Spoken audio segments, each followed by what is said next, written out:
Si el miedo te atrae y los susurros del abismo te inquietan, suscríbete, dale like y activa la campana. Prepárate, porque lo que estás a punto de escuchar te perseguirá. Todavía se me eriza la piel con solo recordar aquel maldito espejo. En serio, es una de esas cosas que se te clavan en el alma y, por mucho que intentes, no hay forma de arrancarlas. Pasó hace unos 2 años, justo cuando me había mudado a un apartamento nuevo y andaba en una especie de fase, ¿sabes?, comprando antigüedades para decorarlo. Siempre me han atraído las cosas viejas, con historia, los mercados de pulgas son mi refugio. Y fue en uno de esos paseos donde me topé con él. Un espejo victoriano, inmenso, con un marco de madera oscura, tallado a mano, con una complejidad que me hipnotizó, y en algunas esquinas parecía que el tiempo había dejado su huella en forma de musgo seco, dándole un aire aún más enigmático.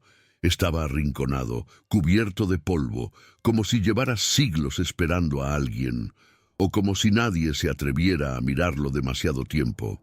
La mujer del puesto apenas me cobró nada, unos miserables centavos. Parecía que le aliviaba deshacerse de él, como si cargara con un peso invisible. Recuerdo la hora exacta, las 12:13, porque el viejo reloj de pared del local se había detenido precisamente en ese minuto. Un detalle insignificante en ese momento, pero que ahora, en retrospectiva, parece una señal funesta. Al llegar a casa, arrastrando aquella mole que pesaba una barbaridad, lo primero que noté fue la superficie del cristal. No era lisa y perfecta como la de cualquier espejo moderno. Tenía unas manchas, unas veladuras opacas, como si una niebla perpetua estuviera atrapada en su interior. Al principio lo atribuí a la suciedad acumulada por el tiempo, pero por más que intentaba limpiarlas con esmero, no desaparecían. Eran como figuras fantasmales que se movían y se retorcían con cada cambio de luz, formas abstractas que se desvanecían justo cuando intentaba enfocar mi mirada. Aquello ya me produjo una extraña inquietud, un cosquilleo en la nuca, pero lo ignoré. Es un espejo viejo, me dije a mí mismo.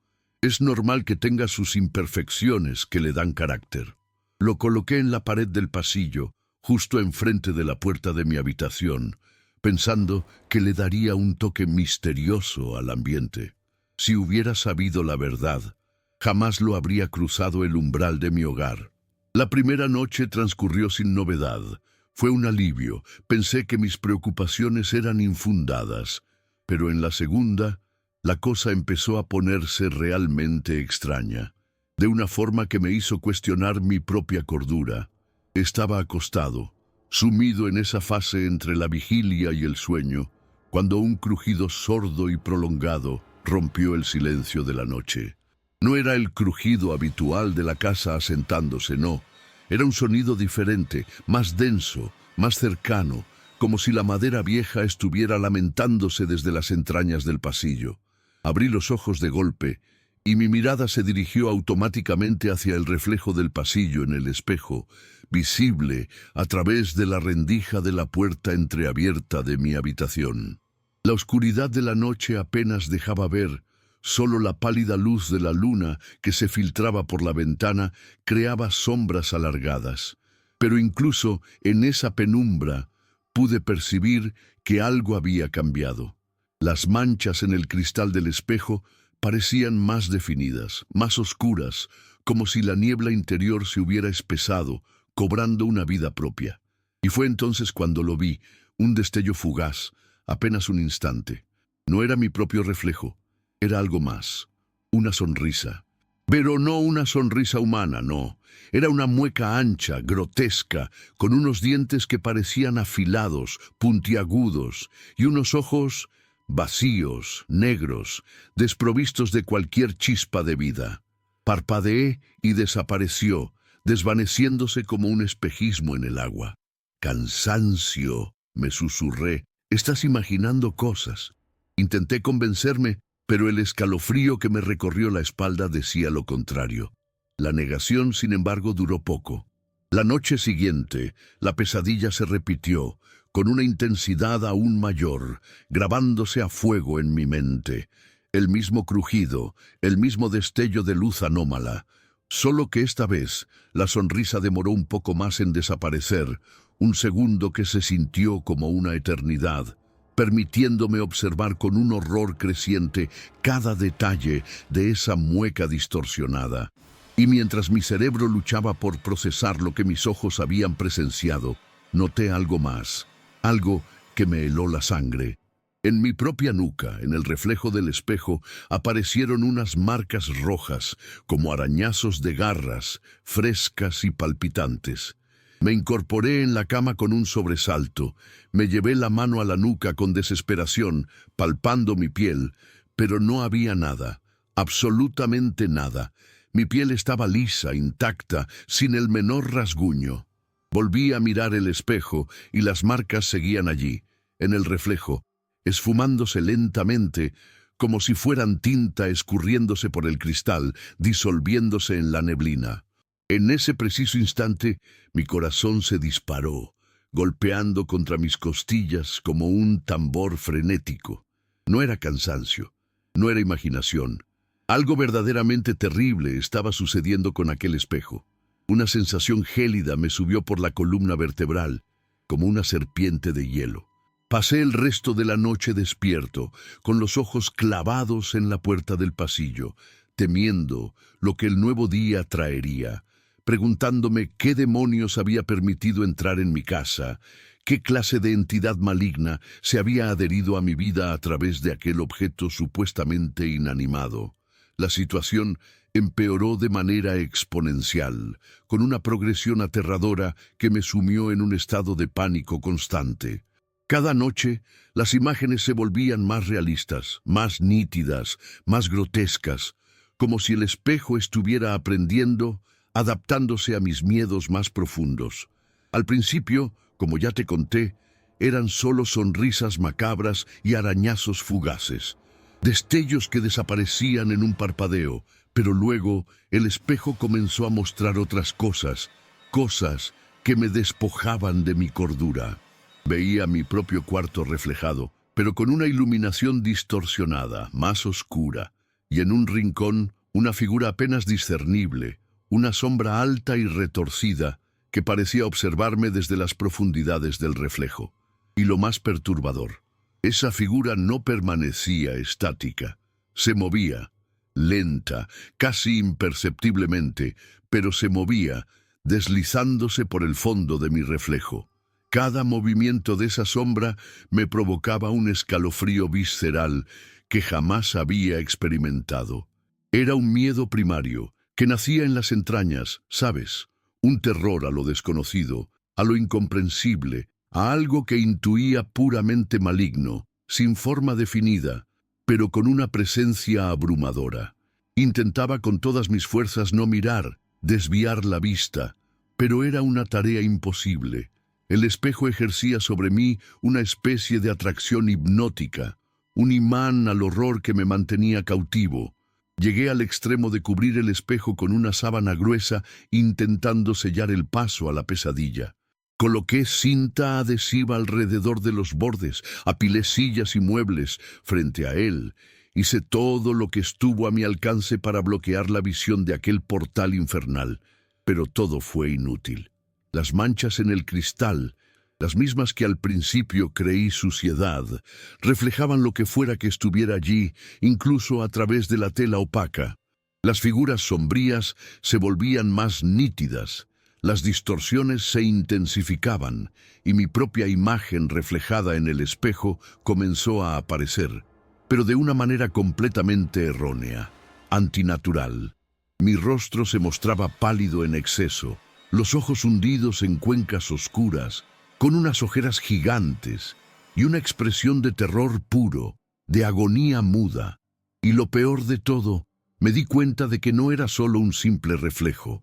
Era como si la imagen estuviera reaccionando a mi presencia, observándome de vuelta con la misma expresión de horror, como si estuviera atrapada allí, cautiva, compartiendo el mismo infierno que yo. La barrera entre lo real y lo reflejado se desdibujaba, y mi mente luchaba por aferrarse a la cordura. La situación escaló de una manera que me arrastró a un abismo de insomnio y desesperación. Ya no podía dormir. El mero intento me resultaba una tortura inútil. Pasaba las noches en vela, con los ojos inyectados en sangre, sentado en el borde de la cama, mirando fijamente la puerta del pasillo, como si mi vida dependiera de ello. Esperaba, con un miedo paralizante, la siguiente atrocidad que el espejo decidiría revelarme, el próximo capítulo de mi pesadilla personal. Las sonrisas que había vislumbrado al principio se habían transformado en risas silenciosas, guturales, que resonaban en el eco de mi propia mente, una cacofonía fantasmal que me atormentaba. Los arañazos superficiales se convirtieron en manos esqueléticas y demacradas que intentaban alcanzarme desde el reflejo, con dedos largos y huesudos que parecían querer atravesar el cristal para arrastrarme a su dimensión. Y la figura sombría del rincón, aquella que al principio era apenas una distorsión, se acercaba más y más cada noche, ganando en definición, en sustancia, en una presencia maligna que me asfixiaba. Sentía el aire helado en mi nuca, un frío que calaba hasta los huesos, incluso con todas las ventanas herméticamente cerradas, como si una corriente de aire ultraterreno emanara directamente del espejo. Un olor nauseabundo comenzó a impregnar el ambiente, una mezcla extraña, metálica y pútrida, que parecía provenir del propio objeto, como el aliento de algo muerto y corrompido. Estaba demacrado. Mi cuerpo se consumía por la falta de sueño y el pavor constante. Mi salud mental se desmoronaba a cada hora que pasaba. Sabía con una certeza abrumadora que necesitaba hacer algo, pero el pánico me paralizaba, me ataba. La idea de deshacerme del espejo se convirtió en una obsesión, la única salida posible, el último vestigio de cordura al que podía aferrarme. Pero ¿cómo? ¿Cómo destruir algo que parecía tener una voluntad propia, una inteligencia perversa? La ansiedad se convirtió en mi compañera constante, una sombra opresiva que me seguía a todas partes, incluso durante el día. Cada ruido, cada sombra, cada reflejo en cualquier superficie me hacía saltar, me ponía los nervios de punta. Evitaba los espejos, cualquier superficie que pudiera devolverme una imagen, incluso la pantalla de mi teléfono o los escaparates de las tiendas. Me sentía observado, constantemente acechado por esa entidad que parecía habitar dentro de mi apartamento, alimentándose de mi terror. Las ojeras se profundizaron, mi piel adquirió un tono grisáceo y mis amigos empezaron a preocuparse, aunque yo era incapaz de articular el horror que estaba viviendo. ¿Cómo les explicas que un espejo te está volviendo loco? Sonaría a cuento de hadas, a una fantasía febril, y yo sabía que me internarían en un psiquiátrico antes de que pudieran entender la verdad, la cruda y aterradora realidad que se había apoderado de mi existencia. La desesperación me llevó a investigar. Pasé horas, días, buscando en foros de lo paranormal, en libros antiguos, en cualquier rincón oscuro de Internet que pudiera darme una pista, una explicación, una forma de combatir aquello. Encontré relatos de objetos embrujados, de espejos que eran portales, de entidades que se manifestaban a través de reflejos. Las historias eran variadas, pero todas compartían un hilo común, una sensación de maldad latente, una invasión gradual de lo sobrenatural en lo cotidiano. Algunos hablaban de exorcismos, otros de rituales de limpieza, pero la mayoría concluía con la destrucción del objeto. La destrucción. Esa palabra resonaba en mi cabeza como un eco, una solución brutal pero necesaria. No había otra forma. No podía seguir viviendo así, con el alma corroída por el miedo. Decidí que la siguiente noche sería la última vez que permitiría que el espejo me atormentara. La determinación, una pizca de coraje nacida de la pura desesperación, me invadió. Había llegado al límite, al punto de no retorno. Fui al trastero. Mis manos temblaban de tal manera que apenas podía sostener las herramientas y saqué el martillo más pesado que encontré. Su frío metal en mis manos me dio una sensación extraña, una mezcla de empoderamiento y un terror aún mayor. El corazón me latía tan fuerte que sentía que iba a salírseme por la boca, a estallar en cualquier momento. Me acerqué al espejo con pasos lentos, arrastrando los pies, el lençol todavía cubriéndolo, un sudario improvisado para el mal que albergaba. Sabía que estaba allí, detrás de la tela, pulsando con aquella energía antinatural, una especie de latido oscuro. Respiré hondo, tratando de calmar la tormenta en mi pecho. Levanté el martillo, apuntando directamente al centro del espejo. Y fue justo en ese instante, en ese milisegundo, antes de que mi brazo se lanzara en el golpe fatal, que ocurrió lo impensable.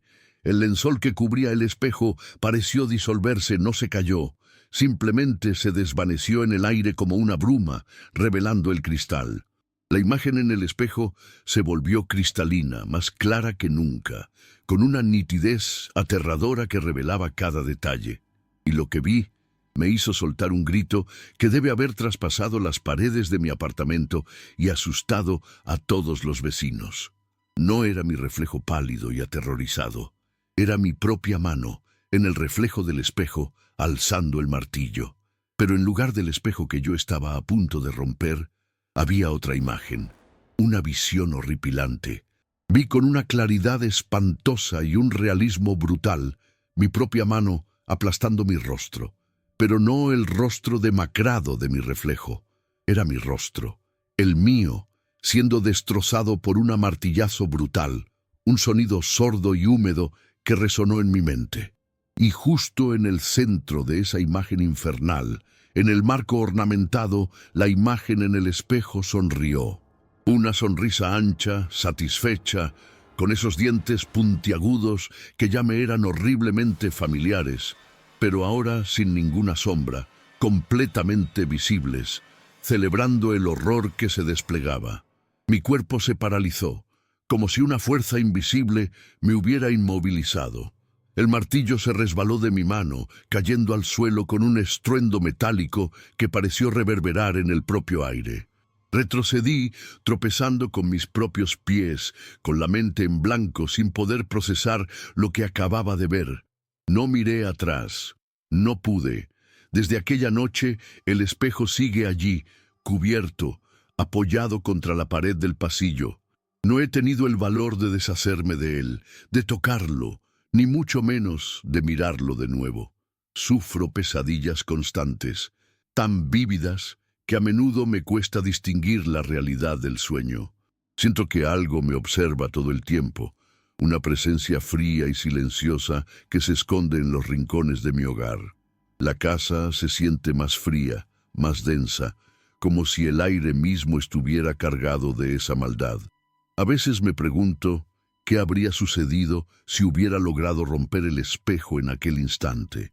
Si aquella imagen horrible se habría materializado, si mi cara se habría desfigurado tal y como la vi en el reflejo. Es una sensación de pavor que no se desvanece, que me acompaña a cada segundo, una losa que me aplasta el pecho. Es como si todavía estuviera atrapado en ese bucle, en esa acechanza macabra, sin saber si la visión que presencié fue una advertencia, una amenaza o la premonición de un futuro que aún puede materializarse. Y la sonrisa, aquella sonrisa en el espejo, a veces juro que todavía la veo cuando cierro los ojos, cuando la oscuridad me envuelve, y entonces el verdadero terror comienza, porque sé que, de alguna manera, ese espejo todavía me tiene. Y yo estoy solo en esta casa, esperando el próximo susurro del abismo. Mira, no sé por dónde empezar con esto. Es algo que todavía me quita el sueño, y cuando lo cuento, la gente me mira raro, como si estuviera loco. Pero te juro, por lo más sagrado, que cada palabra es la pura verdad. Yo soy Pedro, y mi amigo Julio y yo siempre fuimos de esos que se metían en líos por curiosidad, ¿sabes? De los que no creen en historias de fantasmas hasta que las viven en carne propia. Esto pasó hace como unos 5 años, cuando éramos un par de veinteañeros intrépidos, con más ganas de aventura que de seso. Vivíamos en un pueblo chico, rodeado de bosques, y para nosotros el fin de semana perfecto era agarrar la mochila, la carpa y perdernos en medio de la naturaleza, lejos de todo. Era nuestra forma de escapar de la rutina, de sentirnos vivos, aunque ahora, después de lo que pasó, dudo mucho que vuelva a haber un bosque de la misma manera. La libertad que sentíamos se convirtió en una trampa. Siempre acampábamos en los mismos lugares. Ya conocíamos cada sendero, cada árbol, cada rincón. Pero esa vez, Julio tuvo una idea. «Pedro, ¿por qué no vamos a la parte más profunda del bosque del silencio?», me propuso. «Dicen que hay un lugar donde los árboles son tan viejos que casi tocan el cielo, y que nadie se atreve a ir por las historias que cuentan los viejos». Mi curiosidad se encendió al instante. Las historias del bosque del silencio siempre habían sido un tabú en el pueblo. Hablaban de ruidos extraños, de gente que se perdía y nunca más era vista, de árboles con formas retorcidas que parecían tener vida propia. Nos decían que era el lugar donde las almas viejas susurraban, pero nunca le dimos importancia, creyendo que eran solo cuentos para asustar a los niños.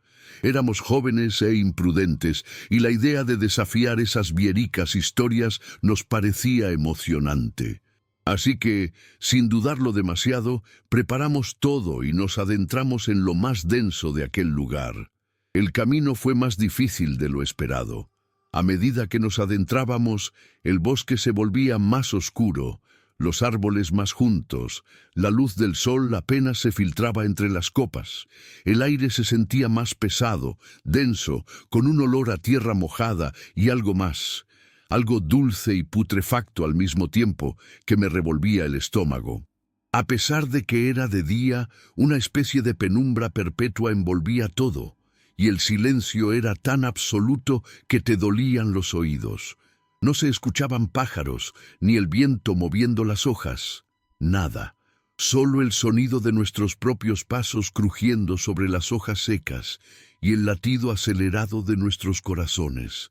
Recuerdo que nos miramos varias veces, con una mezcla de excitación y una incipiente incomodidad. Sentía una presión en el pecho, como si el bosque nos estuviera observando, envolviéndonos en su abrazo frío. Julio, que solía ser un parlanchín, estaba extrañamente callado, sus ojos escaneando el entorno con una intensidad que no le conocía. Y entonces la vimos. En un claro diminuto, bajo el escaso resplandor que lograba colarse, se alzaba, imponente, maciza, como un monumento a la desolación. Era un árbol, pero no uno cualquiera.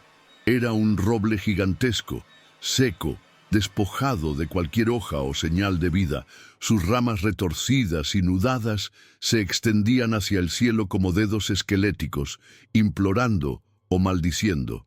Su tronco era anormalmente grueso, de un color gris ceniza, y estaba cubierto de marcas profundas, cortes irregulares, como heridas antiguas infligidas por algo afilado.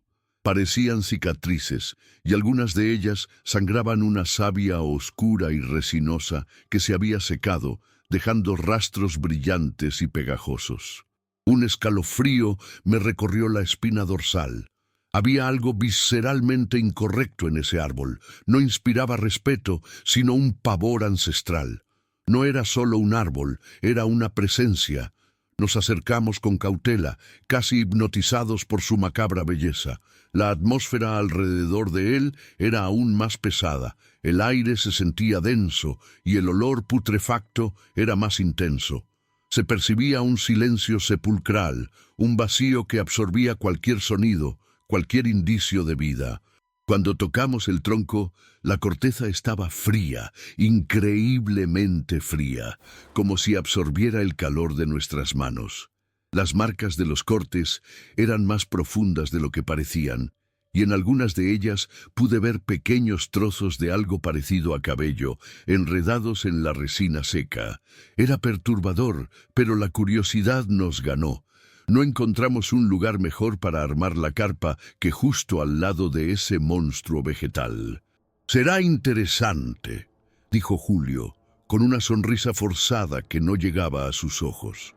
Armamos el campamento en silencio, cada uno perdido en sus propios pensamientos, intentando ignorar la sensación opresiva que emanaba del árbol. A medida que el sol se ponía, el bosque se transformó en un lienzo de sombras danzantes. El crepúsculo no trajo la usual paz del anochecer, sino una opresión que se clavaba en los huesos. El último rayo de luz se desvaneció y la oscuridad nos envolvió por completo, una oscuridad tan densa que parecía palpable.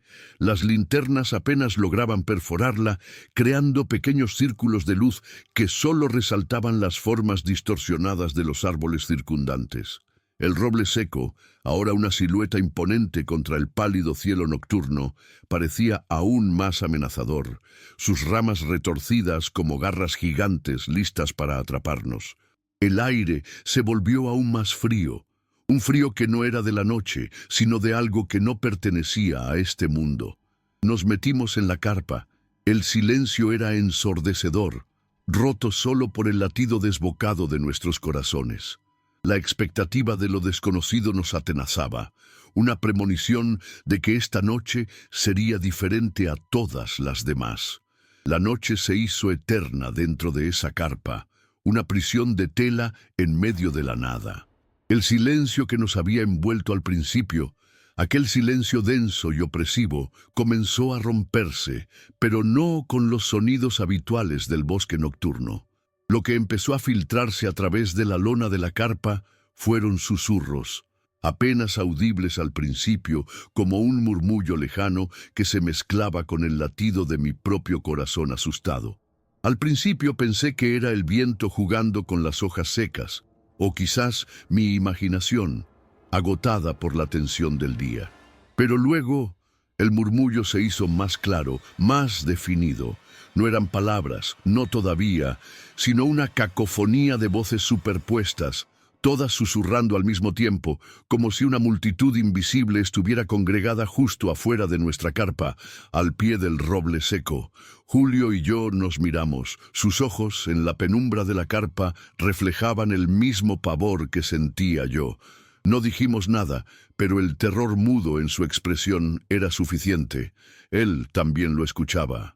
Las voces se hicieron más fuertes, más insistentes, y en medio de ese coro ininteligible comencé a distinguir patrones, fragmentos de palabras, sílabas sueltas que parecían flotar en el aire gélido. Y lo más escalofriante de todo, empezaron a ser nombres, nuestros nombres: Pedro, Julio, susurradas con una voz rasposa, casi seca, como si salieran de gargantas llenas de arena. No era una voz, eran muchas, pero todas parecían conocernos íntimamente, de una forma que nos heló la sangre. El miedo dejó de ser una sensación abstracta y se convirtió en algo tangible, palpable, una criatura fría que reptaba por nuestra piel. Intentamos ignorarlo. Nos acurrucamos más en nuestros sacos de dormir, fingiendo que no pasaba nada, que era solo el viento. Pero las voces no cedían. Al contrario, se volvían más claras, más insistentes, y lo que decían nos rompió por dentro. Empezaron a revelar secretos, secretos que solo Julio y yo conocíamos, cosas íntimas, vergonzosas, miedos ocultos, arrepentimientos que guardábamos bajo 7 llaves. Pedro, ¿recuerdas cuando... Julio, ¿no le contaste a nadie que cada revelación era un golpe directo a nuestra alma, una invasión brutal de nuestra privacidad? ¿Cómo era posible? ¿Cómo podían saber esas cosas? No había nadie más en kilómetros a la redonda. Las voces parecían venir del propio árbol, como si el roble, con sus heridas y su semblante mortuorio, fuera el guardián de todas nuestras miserias. El aire dentro de la carpa se hizo irrespirable, no por la falta de oxígeno, sino por el peso de la información, de la humillación, del terror absoluto. Empezamos a sudar frío, nuestros cuerpos temblaban incontrolablemente. La idea de huir, de salir corriendo de allí, nos cruzó la mente, pero estábamos paralizados por el miedo. Las voces, al revelar nuestros secretos, habían añadido una capa de intimidad siniestra a la experiencia. Una sensación de que estábamos siendo desnudados, expuestos en lo más profundo de nuestro ser. Ya no era un simple miedo a lo desconocido, era el pavor de ser juzgados, de ser vulnerables ante una entidad que conocía cada fibra de nuestra existencia, cada pensamiento oculto, cada acción de la que nos arrepentíamos. Aquella noche, el bosque dejó de ser un refugio y se convirtió en un tormento personal. De repente, los susurros se transformaron en un coro macabro de lamentos y risas distorsionadas. Era una orquesta de la locura, con voces de niños, de ancianos, de mujeres, todas entrelazadas en una sinfonía de angustia y burla. Sentimos golpes suaves en la lona de la carpa, como si manos invisibles tantearan la tela, buscando una entrada. La temperatura cayó bruscamente, el aliento se nos condensaba en el aire, y un olor a tierra mojada, a mojo antiguo y a sangre reseca se hizo insoportable.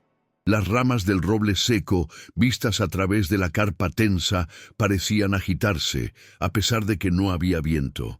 Era una agitación lenta, rítmica, como si el propio árbol estuviera respirando o latiendo, una criatura viva y monstruosa que nos rodeaba. Ya no pudimos soportarlo más. La necesidad de escapar, de romper el contacto con aquella aberración, nos impulsó. Con una sincronización tácita salimos de la carpa, tropezando en la oscuridad. El martillo de acampar, que habíamos usado para las estacas, cayó al suelo y lo recogí por puro instinto, mis manos aferrándose al metal frío como un salvavidas. La visión del roble seco a la luz de nuestras linternas era aún más aterradora.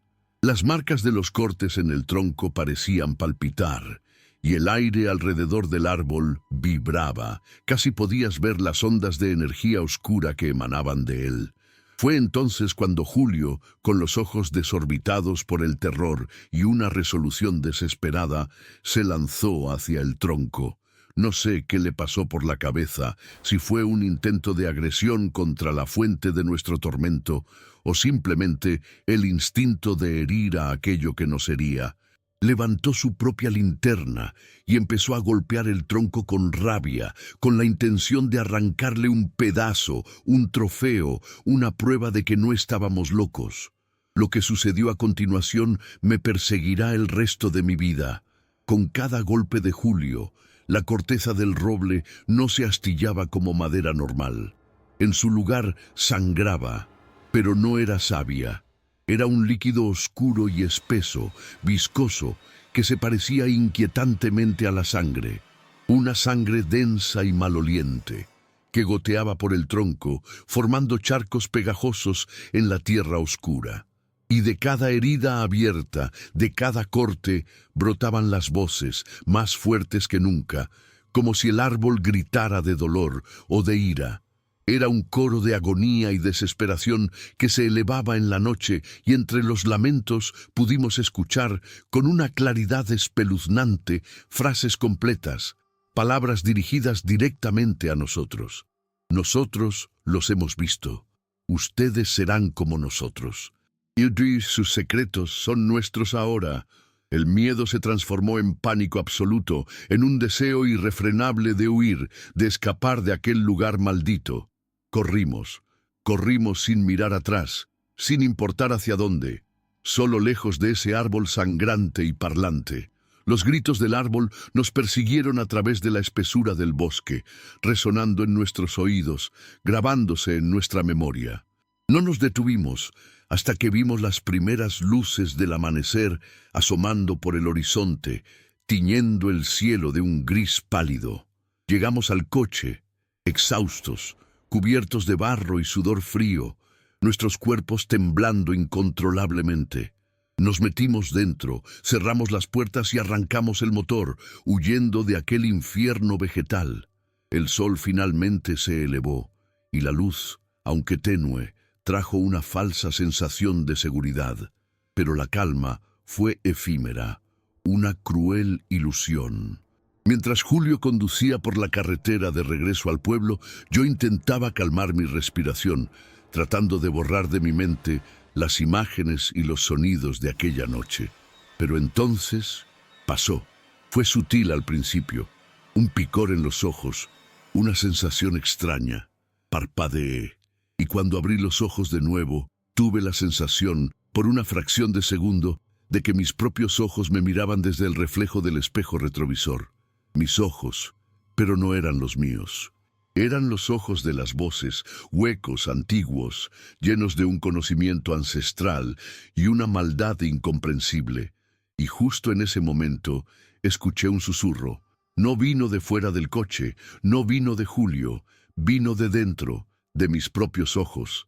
Pedro, Julio, las voces nos llamaban, ya no desde el árbol, sino desde el interior de nuestras propias cabezas. Nos miramos, el terror en su rostro reflejando el mío. Habíamos arrancado un pedazo del árbol, y el árbol, de alguna manera, nos había arrancado un pedazo a nosotros.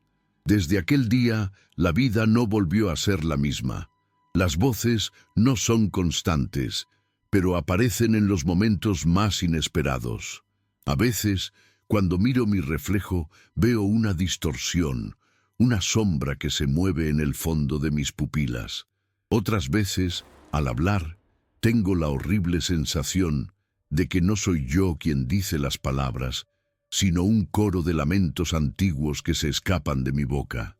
Nunca más volvimos a acampar. Julio y yo no hablamos mucho del tema. Es un pacto silencioso de terror compartido. Sabemos que aquello no se quedó en el bosque, nos siguió. Se anidó en nuestros ojos, en nuestras mentes, y cada vez que una de esas voces susurra mi nombre desde lo más profundo de mi ser, sé que el roble seco, el monstruo milenario, todavía nos tiene atrapados y que esa noche en el bosque del silencio fue solo el comienzo de nuestra condena. Todavía siento el frío de esas fotos en mis dedos, una heladez que no era solo del papel, sino de algo mucho más profundo, algo que me calaba hasta los huesos y me congelaba el alma. Mi nombre es Ana, y en aquel entonces, hace unos 5 años, mi vida era normal. Demasiado normal, quizás. Era una veinteañera, recién salida de la universidad, con la cabeza llena de sueños y la cartera vacía, como muchos en mi generación. Vivía en un apartamento pequeño, heredado de mi abuela, en un barrio tranquilo de la periferia, y pasaba mis días buscando trabajo, enviando currículums a empresas que nunca respondían. La monotonía era mi compañera constante, una especie de neblina gris que envolvía cada día. Era una vida sin grandes sobresaltos, sin dramas, sin nada que me hiciera pensar que el destino tenía preparado para mí un giro tan macabro, algo que redefiniría la propia esencia de mi realidad. Un sábado por la mañana, mientras ordenaba el viejo trastero de mi abuela, lleno de cajas empolvadas y recuerdos olvidados, di con una carpeta de cuero desgastado. Era una carpeta antigua, de esas que se usaban para guardar documentos importantes, y no recuerdo haberla visto nunca antes. La curiosidad me picó y con un cosquilleo de emoción la abrí. Dentro no había documentos, sino un montón de fotografías viejas, de esas de papel grueso, algunas en blanco y negro, otras ya amarillentas por el tiempo. Eran fotos de familia, supuse, rostros desconocidos, paisajes antiguos, escenas de un pasado al que yo no pertenecía. Empecé a hojearlas, con ese gusto nostálgico que produce mirar el pasado ajeno, hasta que me detuve en seco. Mi corazón se detuvo por un instante, y luego empezó a latir con una fuerza desbocada, un tambor en mi pecho. La foto que tenía en mis manos me mostraba a mí, claramente a mí, no una parecida, no una prima lejana. Era yo. Mis rasgos, mi pelo castaño con ese mechón rebelde, la forma de mis ojos, todo coincidía. Pero la escena era completamente desconocida.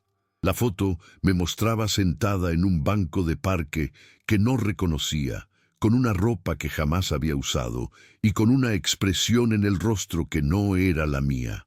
Había una especie de melancolía profunda en mi mirada, algo que me inquietó.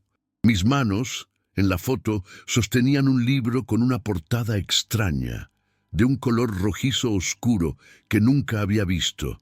¡Qué raro!, pensé. Debe ser una foto antigua y me parezco a alguien de la familia.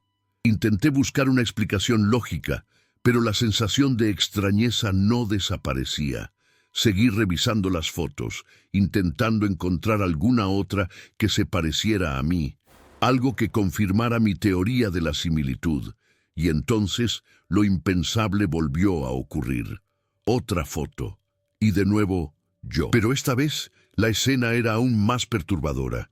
Estaba de pie frente a una casa abandonada, con las ventanas tapiadas y la pintura desconchada, un lugar que nunca había visitado en mi vida.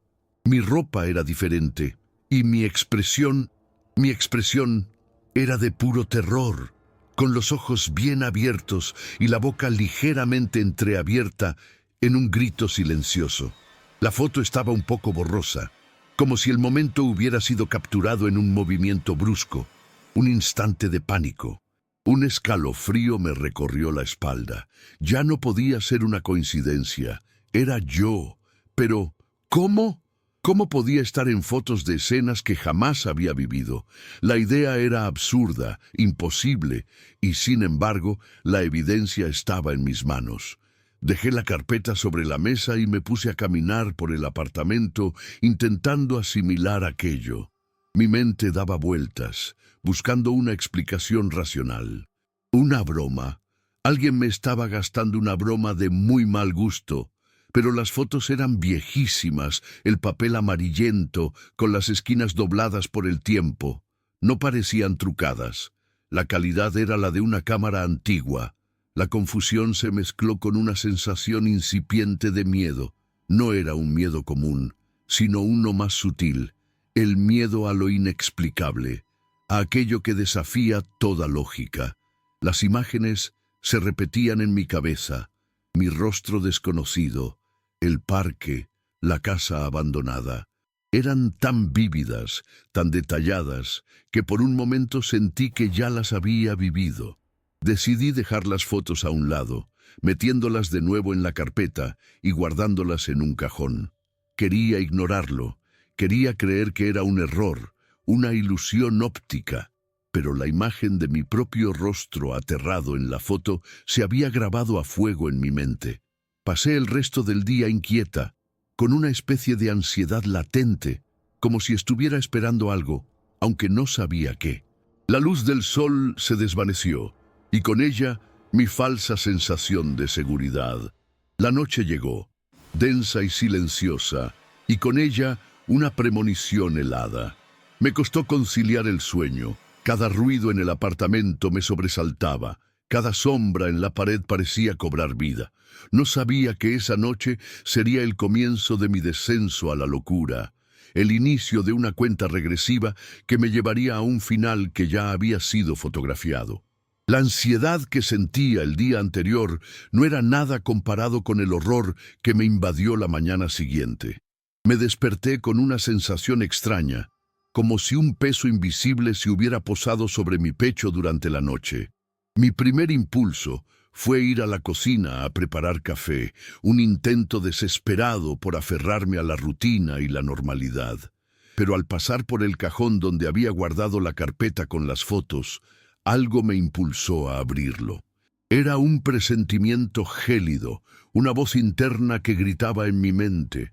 La carpeta estaba allí, pero algo era diferente. La cerradura, que la noche anterior había estado cerrada, ahora estaba ligeramente abierta, y en la parte superior del montón de fotos, una nueva imagen me esperaba, colocada como si alguien la hubiera dejado allí para que yo la encontrara. una pieza del rompecabezas más macabro de mi vida. La tomé con las manos temblorosas. Mis dedos rozaron el papel y sentí un frío intenso, más allá de la temperatura ambiente, como si la foto emanara una heladez sobrenatural. Y entonces la vi. Era yo, sin lugar a dudas. Mi rostro, mi cabello, mis ojos, pero esta vez la imagen era aún más perturbadora que las anteriores. Me mostraba sentada en un sillón viejo, en lo que parecía un cuarto sombrío y desordenado, con las paredes cubiertas de humedad y moho. La iluminación era tenue, casi lúgubre. Apenas dejaba ver los detalles, pero lo que me heló la sangre fue mi propia expresión. Mis ojos estaban vacíos, hundidos, desprovistos de cualquier emoción, de cualquier chispa de vida. Parecían ojos de muñeca, de cristal, mirando fijamente a la nada. Y lo peor de todo, mis manos. Estaban manchadas, manchas rojizas y oscuras que no podían ser otra cosa que sangre.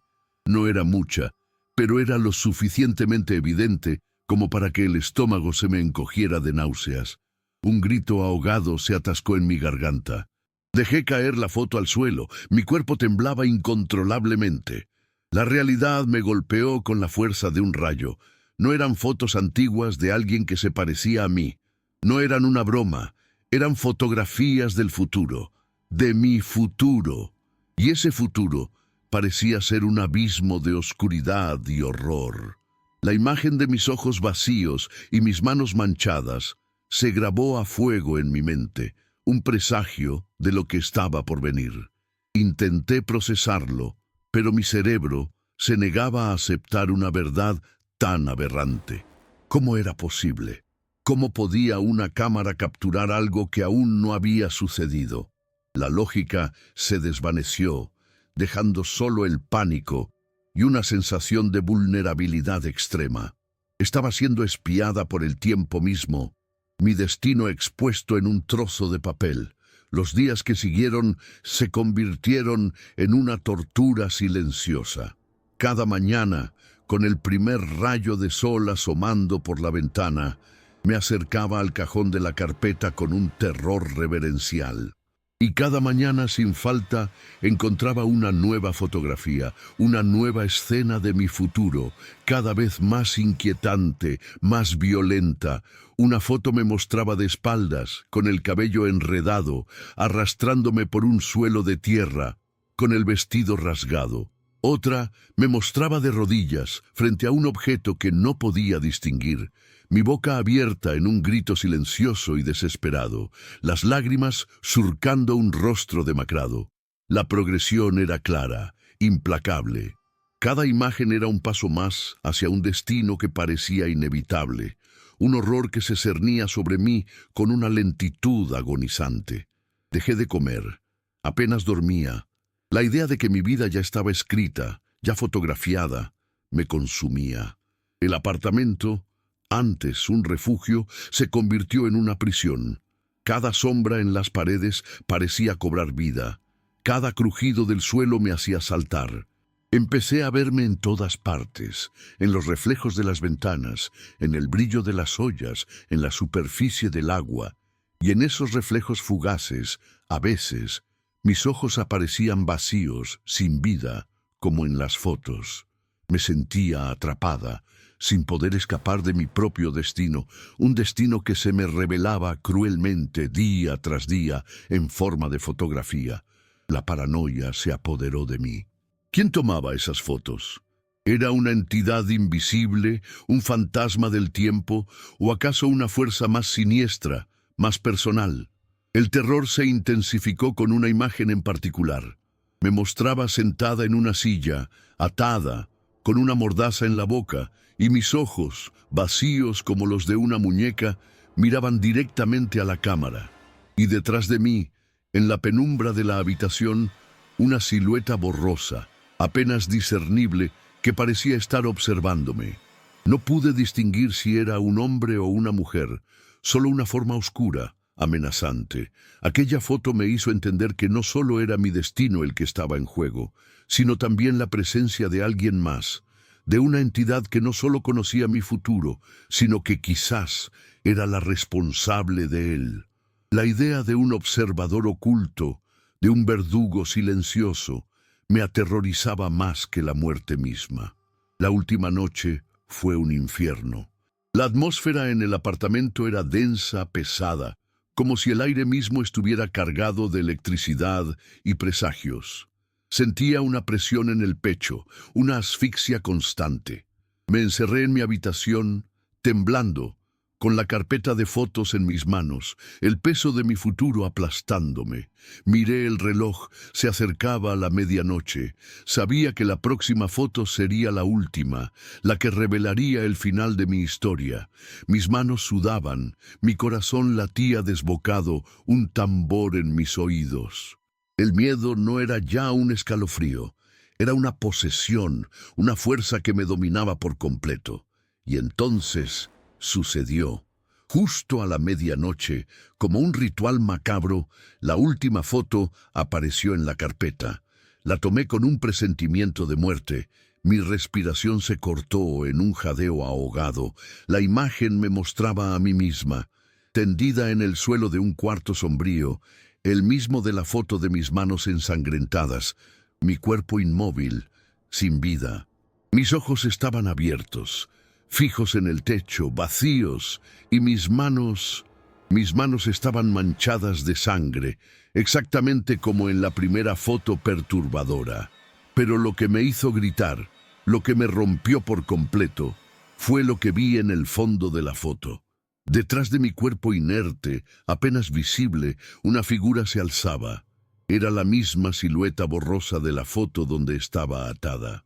Y esta vez, esa figura, que sostenía una cámara antigua, alzaba el flash, como si fuera a tomar la fotografía que yo tenía en mis manos. Era un ciclo, un bucle infinito de horror. La foto cayó de mis dedos, un eco sordo en el silencio sepulcral del apartamento. No había nada que hacer. El destino estaba sellado, mi final había sido fotografiado, y yo lo tenía en mis propias manos. El resto de la noche pasó en una neblina de pánico y resignación. Me quedé allí, sentada en el suelo de mi habitación, esperando lo inevitable. No sabía cómo, ni cuándo, pero sabía que sucedería. Sentí un frío glacial arrastrarse por mis pies, subir por mis piernas, envolviéndome. Un cansancio abrumador me invadió, una sensación de paz extraña y gélida. Mis párpados se cerraron lentamente. Al día siguiente me encontraron, tendida en el suelo de mi apartamento, inmóvil, mis ojos vacíos mirando al techo, mis manos manchadas de sangre, exactamente como en la última fotografía. El misterio de las fotos del futuro nunca se resolvió. Nadie supo quién las puso en la carpeta, ni cómo se tomaron. Solo se sabe que mi vida terminó tal y como había sido predicha, capturada en una serie de imágenes macabras que ahora quizás aguardan a su próxima víctima. La historia en sí es la prueba de que el futuro a veces no es incierto, sino una fotografía ya tomada, esperando ser revelada. Todavía siento el frío metálico de los rieles bajo mis pies y el eco de ese silbato que me perfora los tímpanos en las madrugadas más silenciosas. Mi nombre es Lucas, y esta historia que voy a contar sucedió hace unos 7 años, cuando la despreocupación de la juventud era nuestra única guía y la adrenalina el combustible de nuestras vidas. Yo era un tipo normal, viviendo en un pueblo del interior, de esos donde todo el mundo se conoce y los días transcurren con la misma monotonía del paisaje. Mis amigos, Marcos y Sofía, eran mis cómplices en todas las aventuras. Éramos inseparables, un trío de veinteañeros que buscaba romper con la rutina, con las historias aburridas de los viejos, con el tedio que asfixiaba nuestras aspiraciones. Nuestra vida giraba en torno a pequeños desafíos, a explorar los rincones olvidados del pueblo, a buscar esas leyendas locales que la gente mayor susurraba con temor, pero que a nosotros nos parecían solo cuentos para niños. Y en ese pueblo, como en tantos otros, había una leyenda que se repetía de generación en generación, la del tren fantasma de la línea 13. Era una antigua vía de tren, abandonada desde hacía décadas, que serpenteaba por las afueras del pueblo, cubierta de maleza y óxido, un esqueleto de acero devorado por el tiempo. La gente mayor contaba historias de un tren que, en noches de luna llena o en las madrugadas más densas, volvía a la vida. Decían que se escuchaba su silbato, un sonido melancólico y desgarrador, y que a veces se le veía pasar un espectro humeante con luces encendidas y figuras fantasmales asomándose por las ventanillas. Obviamente, nosotros, con nuestra arrogancia juvenil, nos reíamos. Puras patrañas, decíamos. Cuentos de viejas para que los niños no se metan en los rieles. Pero la curiosidad, esa maldita curiosidad, siempre nos carcomía. Un día, después de una de nuestras típicas noches de aburrimiento en el bar del pueblo, Marcos, con esa chispa de locura que siempre lo caracterizó, lanzó la idea. «Oigan, ¿y si vamos a la línea 13 esta noche? Ya es luna llena y es medianoche. Justo el momento perfecto para ver si el tren fantasma es real». Sofía, que siempre fue la más cautelosa pero a la vez la más aventurera, dudó un segundo, pero la intriga le ganó. «No sé, Marcos, esas historias dan miedo», dijo, pero ya sabía que iría, y yo, que nunca me quedaba atrás, acepté al instante. La idea de desafiar una leyenda, de tocar los límites entre lo real y lo sobrenatural, era demasiado tentadora para ignorarla. Nos reímos nerviosamente, pero había algo en el aire, una tensión eléctrica que prometía que esa noche no sería como las otras. Nos subimos al viejo coche de Marcos, un trasto ruidoso que parecía a punto de desarmarse. El camino hacia la línea 13 era de tierra, lleno de baches, y a medida que nos alejábamos del pueblo, las luces y los sonidos de la civilización se desvanecían, dejando paso a la oscuridad y al silencio opresivo del campo.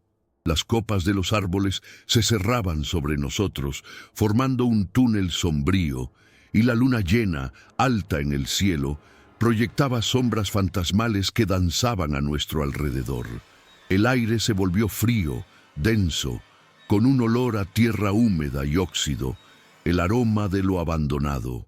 Llegamos a un claro donde el coche ya no podía avanzar y nos bajamos con las linternas en mano, el corazón latiéndonos en las costillas. Delante de nosotros, apenas visible entre la maleza, se extendían los rieles. Dos líneas metálicas que se perdían en la oscuridad, un camino a ninguna parte. La atmósfera en aquel lugar era sobrecogedora. No era solo la oscuridad o el silencio del campo. Había algo más.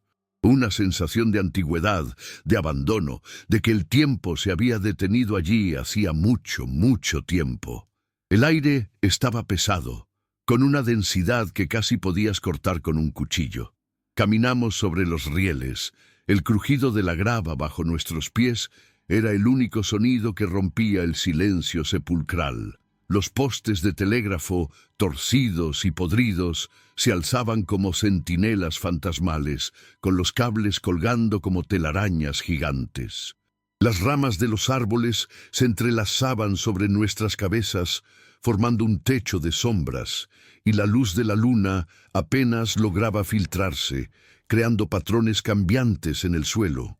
Nos mirábamos, sin decir nada, pero la tensión era palpable, la excitación mezclada con una pizca de miedo genuino.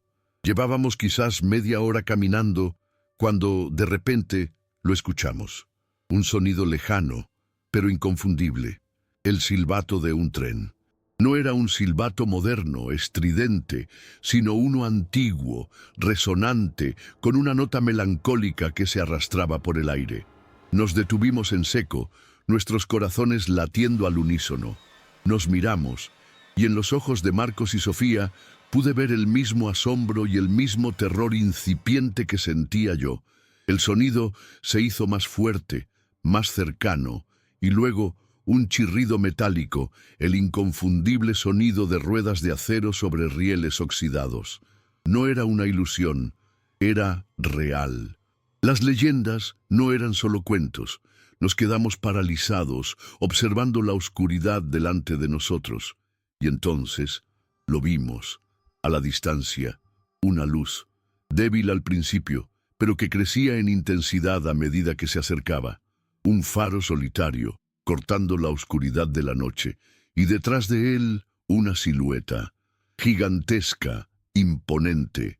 Era un tren viejo, de vapor, con una locomotora negra y oxidada que parecía sacada de otra época. De su chimenea, una columna de humo denso se elevaba hacia el cielo nocturno, pero no era humo normal. Era un humo oscuro, casi líquido, que parecía absorber la luz de la luna, creando una estela fantasmal a su paso. El chirrido de las ruedas se hizo ensordecedor, y el silbato resonó de nuevo, esta vez tan cerca que nos hizo temblar. El aire a nuestro alrededor se volvió gélido, y un olor a carbón húmedo y a algo más, algo putrefacto y dulce, inundó nuestros sentidos. Era el olor a muerte, a tiempo detenido, a algo que no debía existir. El tren no iba rápido, sino que se arrastraba lentamente por los rieles, como un lamento en movimiento, un espectro metálico que emergía de las entrañas de la noche. Nosotros, en nuestra mezcla de fascinación y terror, no pudimos movernos. El tren se detuvo a escasos metros de nosotros, la locomotora resoplando, echando bocanadas de ese humo oscuro que nos envolvió en una neblina densa. Las luces de los vagones, amarillentas y tenues, apenas lograban iluminar el interior, revelando ventanas empañadas con formas distorsionadas que parecían rostros. No había conductor, ni fogonero. El tren estaba allí, majestuoso y fantasmagórico, parado en la oscuridad, invitándonos a subir. La curiosidad, esa maldita curiosidad que nos había arrastrado hasta allí, nos empujó un paso más. Sofía, con los ojos fijos en una de las ventanas, señaló con un dedo tembloroso. «Miren». En la ventanilla que señalaba Sofía, pudimos distinguir, a través del vaho y la suciedad, lo que parecía ser un billete.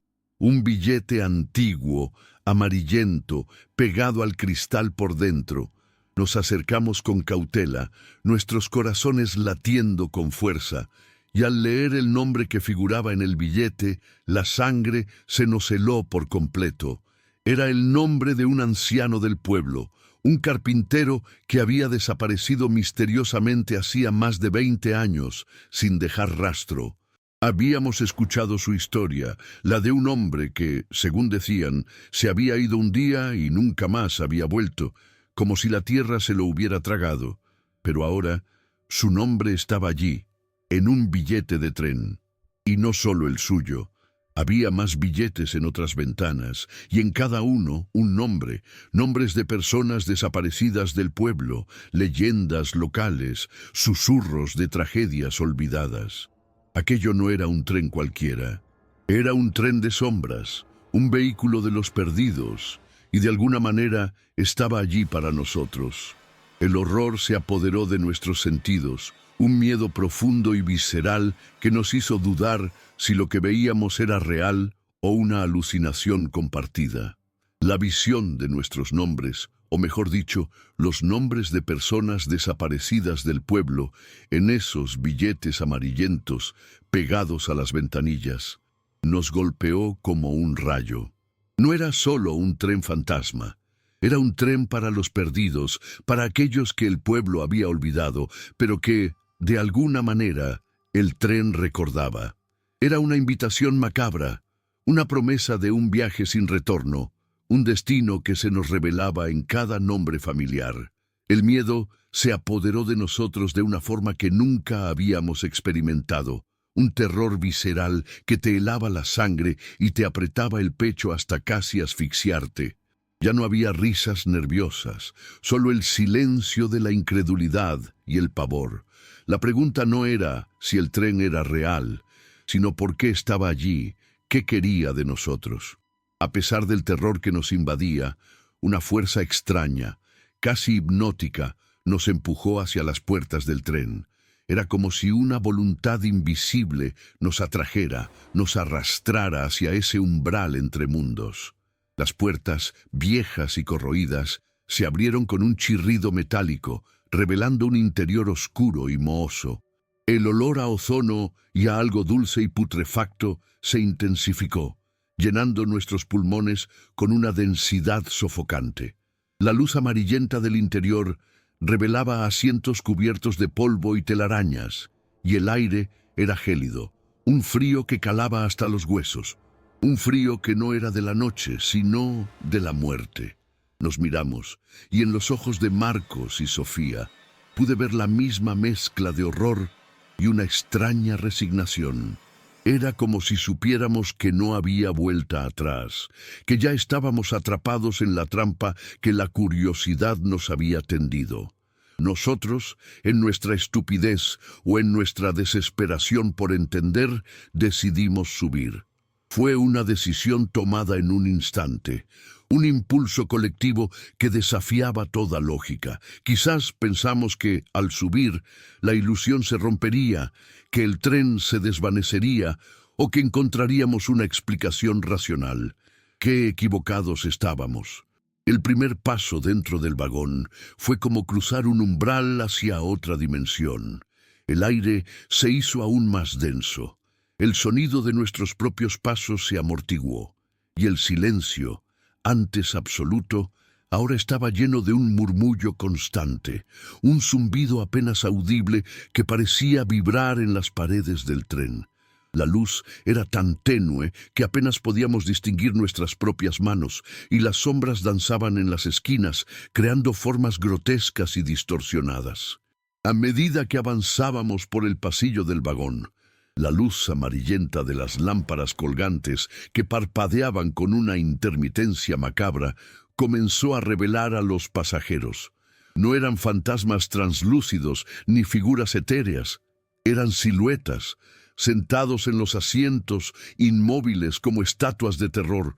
Sus formas eran humanas, pero distorsionadas, alargadas, con cabezas inclinadas y hombros encorvados. Todos vestían ropas oscuras y raídas que se fundían con las sombras del vagón, y sus rostros estaban cubiertos por capuchas profundas que ocultaban cualquier rasgo distintivo. No se movían, no respiraban, pero la presencia de cada uno de ellos era palpable, densa, como si el propio aire se comprimiera a su alrededor. Un olor a humedad, a tierra vieja y a algo dulce y rancio, como flores marchitas, llenaba el vagón, un aroma a muerte y a tiempo detenido. Intentamos hablar, pero nuestras voces se ahogaban en nuestras gargantas, convertidas en susurros apenas audibles. El miedo nos había arrebatado el don del habla. Nos movíamos lentamente por el pasillo, casi de puntillas, como si tuviéramos miedo de perturbar el macabro reposo de aquellos pasajeros silenciosos. Algunos parecían estar mirando por las ventanas empañadas, otros tenían las manos juntas en lo que parecía una pose de oración, y otros simplemente parecían estar dormidos o algo peor. El terror se intensificaba con cada paso, una opresión que se clavaba en nuestros pechos. Las figuras no se movían, pero sentíamos sus miradas, invisibles bajo las capuchas, clavándose en nosotros, juzgándonos, esperando. De repente, un sonido. No era el chirrido de las ruedas, ni el resoplido de la locomotora.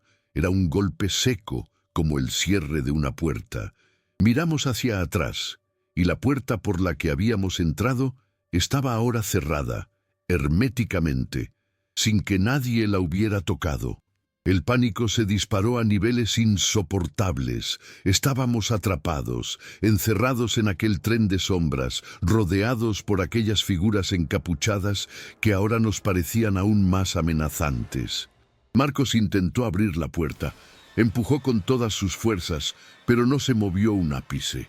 Sofía empezó a sollozar, un sonido ahogado que apenas rompió el silencio mórbido del vagón. El aire se volvió irrespirable, y el olor a muerte se hizo tan intenso que nos provocó arcadas. Y entonces, el silbato resonó con una fuerza ensordecedora, un sonido agudo y desgarrador que vibró en nuestras entrañas, haciendo que el tren entero temblara. El chirrido de las ruedas sobre los rieles se hizo más fuerte, más constante, y con un jarrón el tren comenzó a moverse. Lenta pero inexorablemente, el tren fantasma de la línea 13 se puso en marcha, arrastrándonos hacia un destino desconocido. Las luces del exterior, las del pueblo, se desvanecieron rápidamente en la oscuridad, y el interior del vagón se sumió en una penumbra aún más profunda. Las figuras encapuchadas, que antes parecían inertes, ahora parecían vibrar con el movimiento del tren, como si despertaran de un largo letargo. Una sensación de resignación, de desesperanza absoluta, nos invadió. Sabíamos que este era el fin. El tren aceleró, las ruedas golpeando los rieles con un ritmo monótono y constante, un tambor fúnebre que nos arrastraba. Intentamos gritar, pero nuestras voces eran solo débiles susurros ahogados por el sonido del tren y el coro de lamentos que ahora emanaba de las figuras encapuchadas. No eran palabras, sino gemidos, suspiros, quejidos, una sinfonía de almas perdidas que viajaban con nosotros. La velocidad aumentaba y las ventanas, antes empañadas, ahora mostraban imágenes borrosas del exterior, paisajes deformados que se retorcían en la oscuridad, como si el mundo exterior se disolviera a nuestro alrededor. No había paradas, no había destino visible, solo la oscuridad, el frío, el olor a muerte y el lamento de aquellas figuras. La sensación de irrealidad era abrumadora. Mis ojos se fijaron en una de las figuras sentadas y por un instante la capucha pareció deslizarse, revelando una porción de un rostro. No pude ver los detalles, solo la piel arrugada y pálida y un ojo que me miraba fijamente, un ojo sin pupila, sin iris, solo un orbe blanco y lechoso que me taladraba el alma. En ese momento entendí. Aquellas figuras no eran pasajeros, eran almas, las almas de aquellos que habían subido a este tren en el pasado, atrapadas en un viaje eterno. Y nosotros, Marcos, Sofía y yo, éramos los nuevos reclutas, los nuevos miembros de esta macabra procesión.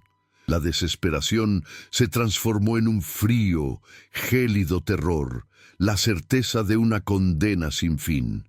Nunca más nos vieron. Nuestros padres, nuestros amigos, la gente del pueblo nos buscó, claro, pero fue inútil. Nos convertimos en otra historia más, otro de los misterios sin resolver del pueblo, otra leyenda susurrada con temor. Pero yo sé, y Marcos y Sofía también lo saben, aunque no podemos comunicarnos de la misma forma, que seguimos aquí, atrapados en el tren fantasma de la línea 13. El tren no se detiene, viaja por una dimensión que no es la nuestra, un limbo entre la vida y la muerte.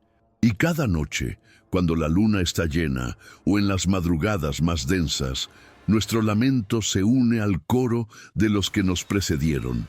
El silbato del tren es nuestro grito de agonía, el sonido de nuestra condena. Y a veces, cuando te acercas a la línea 13 y el silencio se vuelve demasiado profundo, puedes escuchar nuestras voces. No vienen del tren, no vienen de los rieles, vienen de ti, de tus propios oídos, resonando en el eco de tu mente, como un susurro lejano, una invitación a un viaje sin retorno, un recordatorio de que, en ese lugar, las leyendas son más reales de lo que imaginas. Y si miras con suficiente atención, quizás, solo quizás, veas nuestros nombres aparecer en un billete pegado a la ventanilla. ¿Lograste escapar de estas sombras? Si el terror te caló hondo, no olvides suscribirte, dejar tu like y activar las notificaciones para más relatos que no te dejarán dormir.